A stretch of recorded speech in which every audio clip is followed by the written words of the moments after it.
Então vamos lá? Bom, eu garanto que se você é um investidor aí na Bolsa de Valores, você certamente já ouviu falar mal aí do setor aéreo. Mas será por que tanta gente fala mal das companhias do setor aéreo, né? Será que isso realmente faz sentido? Qual que é a base de onde que essas pessoas estão tirando isso? E pra gente falar um pouquinho mais sobre esse assunto, eu decidi fazer então esse vídeo aqui. Antes de mais nada, se você não é inscrito no canal, eu te recomendo isso, eu recomendo mesmo que você se inscreva imediatamente. E se você já é um sardinha raiz, já deixa aquele like aí na confiança que você sabe que o vídeo sempre merece, né?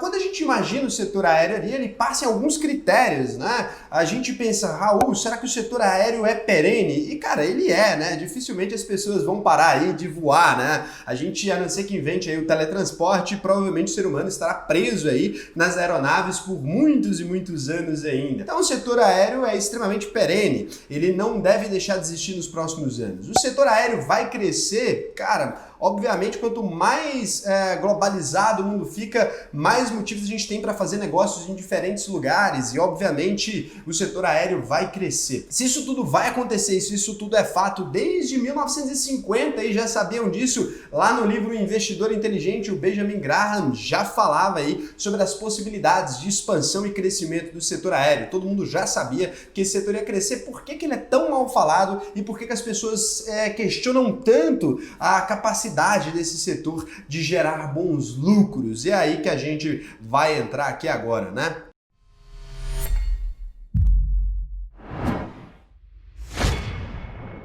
Primeiramente, a gente tem que entender ali o que a gente chama de setor aéreo, né? As empresas aéreas são aquelas que atuam no transporte ali de cargas e passageiros por meio das chamadas linhas aéreas. Então ali tudo aquilo que entra no avião e leva de um lugar para outro é setor aéreo. Não só o transporte de pessoas, né? Também temos o transporte de cargas. Se você já comprou um produto um pouquinho mais caro aí, ou se você já fez uma importação de algum lugar, talvez esse produto tenha vindo parar no Brasil por vias aéreas. Normalmente os produtos mais caros, eles vêm de avião e os produtos mais baratos vêm de navio, exceto quando são grandes cargas, né? Lembrando que isso nunca é uma regra, mas quando você vai comprar alguma bebida refinada ou alguma outra coisa que seja ali mais desse nível aí, normalmente vem de avião, né? No Brasil o setor aéreo começa ali em mais ou menos 1910, né? Quando o Dmitry Sensaúde ali realizou o primeiro voo em Osasco, né? Foi o primeiro voo da América Latina e ele fez isso pilotando o primeiro avião brasileiro construído por ele mesmo, o chamado São Paulo. Olha que nome interessante. Em 1927, então, no dia 1º de janeiro, ocorreu o primeiro marco da aviação comercial no Brasil, quando a empresa Condor Syndicate, né, fez o primeiro transporte de passageiros do Rio de Janeiro a Florianópolis. Aí. Vale lembrar, né, que a capital do Brasil nessa época ainda era o Rio de Janeiro, por isso fazia todo sentido que isso acontecesse dessa forma. De lá para cá, o transporte aéreo de passageiros cresceu extremamente, a gente tem esse tanto de companhia aérea aí. E por que o setor aéreo, então, se isso é tão legal, né, se expandiu tanto, desde 1927 para cá, a gente já percebe que é um setor perene, a gente percebe todas essas coisas, por que esse setor é tão complicado? E aí a gente pode abrir aqui essa sessão de por que é complicado com a frase que o Warren Buffett disse em 1995 ali, quando ele teve um investimento fracassado na US Air, né?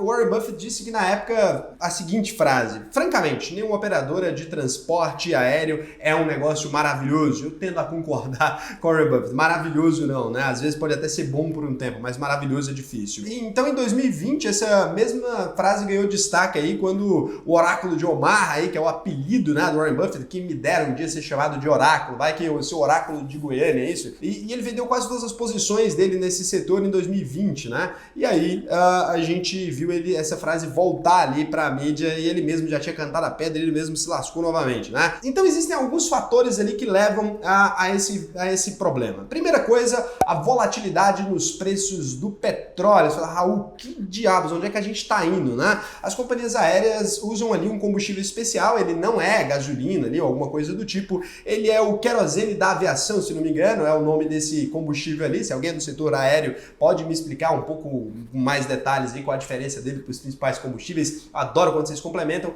mas esse querosene ali é um produto à base do petróleo e se o petróleo vai para um preço mais alto, a gente acaba tendo uma elevação no valor desse tal desse querosene de aviação ali. E aí, com isso, sempre a gente vê esses problemas ali, né? Para vocês terem uma ideia do quanto esse setor do quanto esse petróleo influencia no preço das passagens e tudo mais ali, nos casos da Gol e da Azul, né, os gastos com combustível ali, eles correspondem à maior parte das despesas da empresa. Você imagina, eles têm um monte de despesa ali, funcionário e tudo mais, e mesmo assim, esse tal combustível da aviação ali, ele é responsável pelos maiores gastos. E por esse motivo, a variação nesse preço ali pode deteriorar com os lucros obtidos no transporte aéreo de uma hora para outra ali, né? Em uma entrevista ali, o Marcelo Bento, que é um executivo da Azul, ele disse o seguinte: nós temos o custo Brasil, temos o custo cambial, temos um dos combustíveis mais caros do mundo, tanto pela forma de precificação que a Petrobras adota em paridade com o que é praticado no mercado internacional, quanto pelos impostos. Muitas companhias aéreas não conseguem resistir. Então você vê ali o peso dessa questão do combustível no Brasil, mas ela é também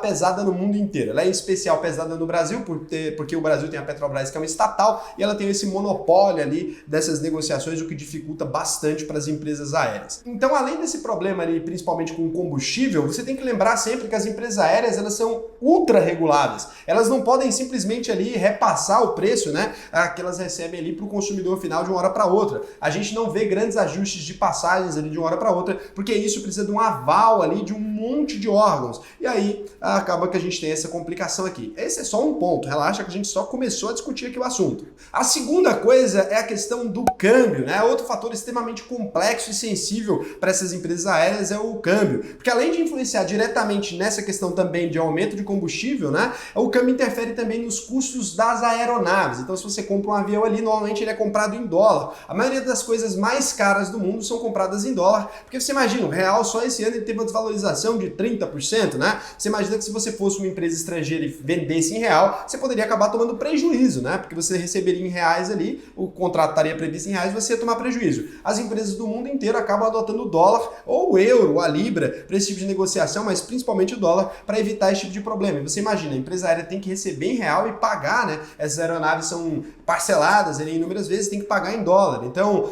esses custos dolarizados ali acabam prejudicando muitas companhias aéreas no Brasil e na maioria dos países ali do mundo, né? Não só o custo para manter para comprar essas aeronaves é em dólar, como também os custos para manter as aeronaves. E as tarifas e taxas cobradas por aeroportos também são dolarizadas, né? Em contrapartida, a receita das empresas não vem em dólar, exceto nos Estados Unidos ali, né? A maior parte da receita, por exemplo, da Gol e da Azul vem de voos domésticos dentro do território nacional, e com isso as tarifas ali acabam não acompanhando essas altas, né? E aí, com essa regulação extremamente rigorosa, que entra novamente nesse aspecto, você normalmente acha passagem sempre cara e a companhia aérea está sempre achando barata, né? Então a gente tem esse problema aí. E você pode até pensar que elas têm lucros bilionários, mas o dia que você questionar esses números aqui, você pode imediatamente se tornar sócio de uma companhia aérea, que você vai passar a ver isso aqui com outros olhos, né? É muito bom quando a pimenta é nos olhos dos outros, mas nos nossos a gente não costuma gostar muito. Então isso impacta severamente. Aí vem o terceiro ponto aqui agora só sobre normas regulatórias, né? O setor aéreo brasileiro ele é regularizado ali pela ANAC, Agência Nacional de Aviação Civil,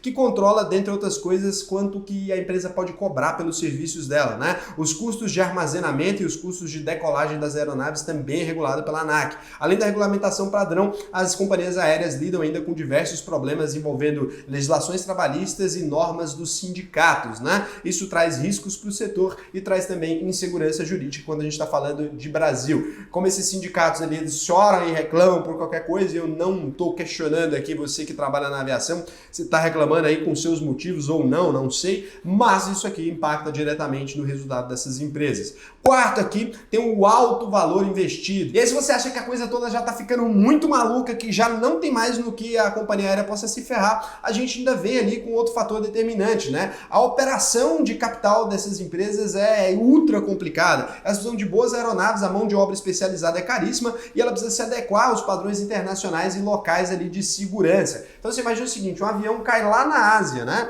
E aí você tem aqui um Boeing do mesmo modelo desse que caiu na Ásia. Você precisa readequar essa aeronave sua para os padrões internacionais a todo momento e precisa manter isso em boas condições. Não tem como fugir disso, porque senão os aviões iam cair ali todo momento, né? Então a companhia aérea como como um todo, ela é meio antifrágil. Quando um avião cai em qualquer lugar, todas as empresas precisam passar por uma peneira ali e readequar todas essas aeronaves para o novo padrão para evitar esses acidentes. Aí você vê ali que a coisa vai ficando muito tensa. E aí quando você vê ainda, ela precisa cumprir uma série de normas, por exemplo, o número de comissários, o número de pilotos que tem que ter dentro de cada avião, né? Então assim, a empresa tem que mobilizar um monte de capital ali, deixar muita grana e ainda tem que ter dinheiro guardado no fluxo de caixa, porque a qualquer momento ela pode precisar desse dinheiro. A situação é grave mesmo. E aí, com todos esses fatores, não é de se estranhar o quinto fator aqui que faz com que essa operação fique ainda mais louca, que as margens dessas empresas são ultra apertadas, né? Como consequência de todos esses fatores, as companhias aéreas acabam tendo dificuldades ali para entregar bom retorno nas suas operações. Segundo a consultoria ali, né, da McKinsey para a Associação Internacional do Transporte Aéreo, né, em um grupo das 61 maiores companhias aéreas do mundo, apresentou a menor taxa de retorno aos acionistas entre 2004 e 2011, né? De um universo de 29 setores, o retorno das companhias aéreas foi de 4%. Esse retorno aí fica abaixo até da renda fixa ali, né? Então, assim, são empresas que têm margens ultra apertadas. E, novamente, se você questionar qualquer um desses dados aqui, você pode ficar à vontade e se tornar sócio dessas empresas. É muito fácil a gente vir aqui jogar pedra nas companhias aéreas, né? Fala assim, eles estão fazendo bilhões e tarará. É um setor ultra complicado. Eu mesmo não teria uma ação de companhia aérea jamais. E aí, como desfecho aqui, só para matar ali o porquê que esse setor é tão mal falado, né?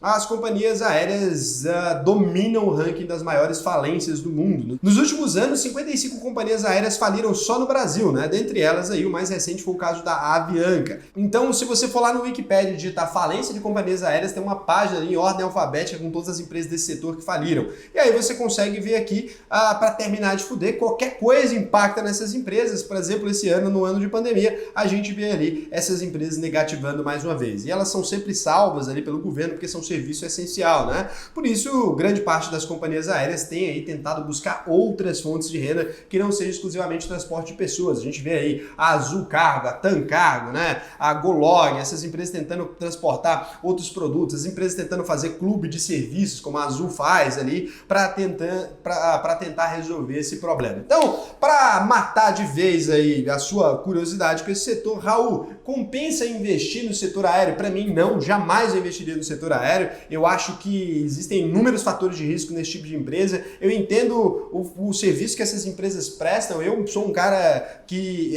pro padrão da aviação, eu viajo muito, né? Eu já cheguei a pegar 3 voos, 4 voos numa semana só aí, principalmente quando eu morava em São Paulo, eu vinha para Goiânia todo fim de semana, né? Então é um negócio ultra complicado ali. Eu, apesar de ser um consumidor frequente, adorar o serviço das companhias aéreas aí, eu sou hipócrita no ponto de que eu jamais investiria, a não ser que elas no futuro consigam outras fontes de renda aí, e eu concordo ali com o que já diziam em 1950, né? O setor aéreo é um setor extremamente perene, vai crescer bastante, só não tem a capacidade aí de gerar lucro. Eu espero que vocês tenham compreendido aí que não é aqui eu tentando gongar você que investe em companhia aérea. Eu tentei apresentar alguns critérios, óbvio que vai ter gente que vai se magoar, vai se defender aqui, e aí eu fico felicíssimo se você defender um ponto de vista diferente, desde que você anexe junto a esse comentário qual que é a sua exposição total da sua carteira no setor aéreo, né? Não seja só uma pessoa que fala, seja uma pessoa que faz, você é corajoso mesmo. E se você também é funcionário dessas empresas, se você acha que elas ganham muito dinheiro, eu recomendo você fazer a mesma coisa. Eu quero aqui que você me responda qual o percentual de ações que você tem dessas empresas. Se esse percentual for grande, eu vou te chamar de louco, mas pelo menos vou respeitar seu ponto de vista, porque você realmente está com a pele em risco ali, né? Então, o vídeo de hoje foi apenas isso, né? Um beijão e até o próximo vídeo.